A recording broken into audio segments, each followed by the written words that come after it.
மக்கள் நலனை முன்னிறுத்திய மாமனிதர். ம். சக மனிதனுடைய நலனுக்காக வாழ்ந்த முழுமையான மனிதநேயமிக்க மனிதர். ம்.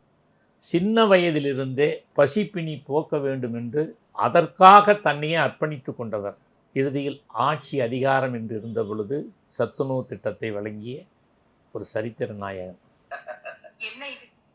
எப்பொழுது பார்த்தாலும் எனக்கு தானா ஏமாற்றம்? ஓகே, புரியுதா உங்களுக்கு? புரியுது, விடை புரியுது. தெரியுதா? புரியுது புரியுது. இன்னொன்னையும் பாருங்க. நமது தேவையே பிறருடைய நன்மைதான். மக்களுக்காக நாம் வாழ்வை அர்ப்பணித்துக் கொண்டவர்கள். அதுதான் சொல்றாங்க போல. இப்போ இருக்க நடிகர்கள் அரசியலுக்கு வராங்க அப்படின்னா அவங்க திரைப்படங்கள்ல என்ன மாதிரி நடிச்சிருக்காங்க, எம்ஜிஆர் அவர்கள் திரைப்படங்கள்லயே கருத்துக்களை சொல்லி எப்படி வாழ்ந்தாரோ அதே மாதிரி திரைப்படங்கள்ல கருத்துக்கள் இல்ல, நேர்லயும் அப்படிதான் வாழ்ந்திருக்காரு. நேர்லயும் வாழ்ந்தாரு, அதுதான் திரைப்படத்திலையும் வாழ்ந்தாரு. அதனாலதான் அவர் இன்றும் வாழ்ந்து கொண்டிருக்கிறார்.